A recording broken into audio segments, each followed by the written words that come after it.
Hi, I'm Ieuan Mackenzie. I mean, first thing we've got to talk about, you're back in Cage Warriors. How does that feel?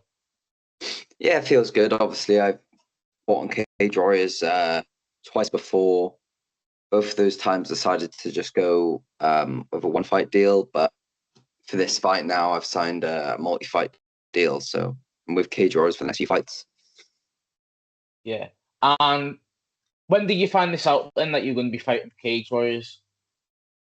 To be honest, I've been pushing my management for it since my last fight. So yeah, I've been just kind of waiting for opponents to come through. There was a couple mentioned, and there was someone who turned down the fight, but I'm not going to focus on that for now. I'm sure I'll come out with all that after this fight. But yeah, we've just been waiting for opponents. Then I got offered Kadeem and said yes, as I do with every fight. I say yes to the first person I get offered. Yeah, I mean, that brings me on swiftly to my next question. Your opponent, what do you think of him? Yeah, I mean, I watched. I think it was his last fight in November. I was watching the Cage Warriors card. I watched most of them, and saw his fight against that Kieran Brady. It was a really nice knockout, but I don't put too much stock on it because I don't think the guy that Kadeem fought, Kieran Brady, he didn't look very good when he fought. He looked like he didn't really belong there, to be honest, and it kind of made easy pickings for Kadeem. Obviously, I'm not underestimating him at all, but I was levels above that guy he fought. Yeah, obviously, you talk about your opponent's last fight. Now, let's talk about your last fight. You won the belt for Budo, which is close to home. I want to know what your thoughts on that. Yeah, for that fight we had a couple different opponent changes. I think the first guy I was supposed to fight was an Argentinian, then he pulled out, and then I had the Brazilian, and then he also pulled out, and then we got this other Brazilian. I think it was on like 4 weeks notice or so. Um, obviously I would have liked to fight kind of a higher caliber of opponent, and my previous opponents, would have been that. But I can only fight who's in front of me at the end of the day, and I was obviously super happy to get the belt, and that was always been something on my bucket list to get like a pro belt on the regional scene. And now I guess it's time for a world title, right? So make a run for that Cage Warriors belt. All right, you're talking about that belt. How far do you think you are from it? Depending on the opponents I fight, if I get the fight I want after this one, then I'm potentially, I guess, two Cage Warriors fights away from fighting for the belt. But I'd also be happy if I put a 3 fight win streak together. Again, I'm not going to be picky. I'm not going to call for the belt after every fight. But if I could put a nice win streak together, then I'm sure the UFC will come calling. I can sign with them. But I'm just going to fight whoever's in front of me and see where it goes. Yeah, obviously, in our last interview, we were talking about how you want to obviously make the move to the UFC, as everyone does. But I want to ask you, if it came to a scenario where you got offered the title shot in Cage Warriors or you debut in the UFC and you had to pick between, what would you go for? Oh, that's a tough one. I mean, it very much depends, doesn't it? If it was like, let's say I'm lined up to fight for the belt, and then they offer me a fight on like 2 weeks' notice, when let's say maybe I'm like 8 weeks out from a title fight. It's a hard one. I guess depends on the opponent, depends on the location.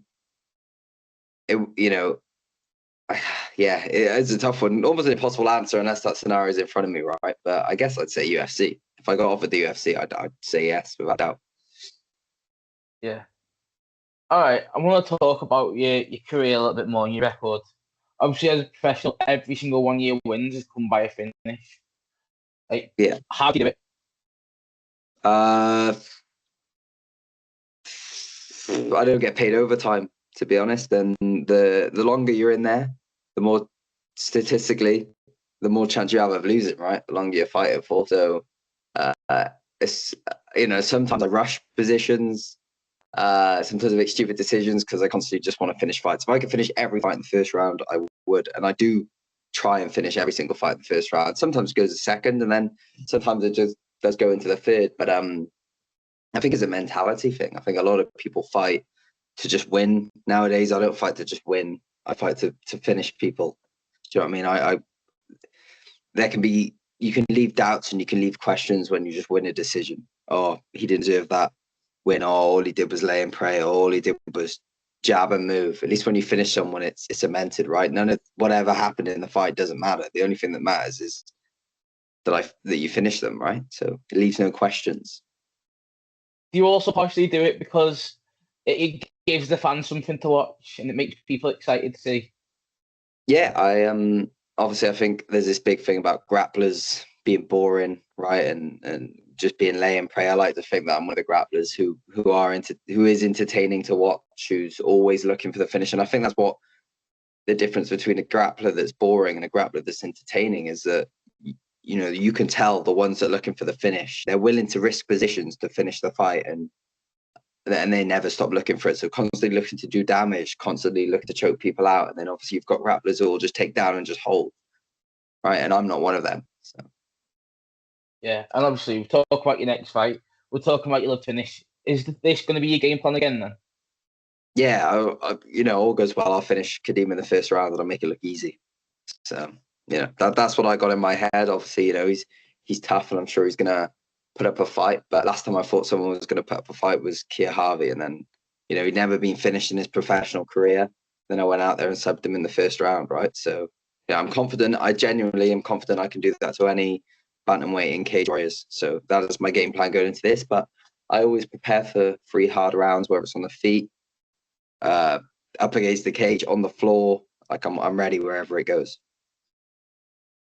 Yeah, and obviously you're saying this is a tough fight for you, but including your last fight, I think your whole career has been mostly tough fights for you. Yeah. I mean, I wouldn't say this is like I'm not going to go and say this is my toughest test today. I don't believe that. I think my toughest test today, probably will be for a long time, with Solomon Simon, right? And I know I lost that fight, but it gave me a lot of confidence, especially going back down to bantamweight where I belong. And I think on paper, the toughest fight I had was Keir Harvey, and we all saw how that went, right? We had twice the amount of fights as me. I know he had more than twice. I think he had eight more professional fights than me. He'd been around a lot longer, a lot more experienced. Yeah, so every fight in Cage Warriors is going to be a tough fight. Every fight from now on is going to be a tough fight. But I don't think Kadeem's got anything that I haven't seen before in my career. Yeah. All right. Moving on then. I saw that BBC Sports Wales posted about you signing with Cage Warriors and your upcoming fight. I want to know, what were your thoughts on that when you first saw it? Yeah, I mean, I talked to the guy that runs kind of BBC Sport Wales, or at least the combat sports side of it, quite a bit. Gareth, really nice guy. I've got to know him quite a bit better through Mason, because obviously Mason's done quite a lot of stuff with BBC Sport. So I think when you see the Welsh guys on the scene, they were getting loads and loads of posts, and some of them getting interviews and stuff on them for a while, and it was kind of a little bit annoying for me, because it was like I never had any piece done on me. So yeah, if I could finally kind of get recognised on their platform, and hopefully that's the start of like bigger things. Hopefully we can get some stuff done with them in the lead up to this fight as well. Hopefully this interview goes well for you then as well. Yeah, exactly. Yeah. All right. I've got one last one for you then. I think I asked you this last time, but have you got anything to say to the people who might be watching this interview? Yeah. Well, first of all, thank you for your support. Obviously, it means the world. I had when this fight got announced, my socials went crazy for like the whole day.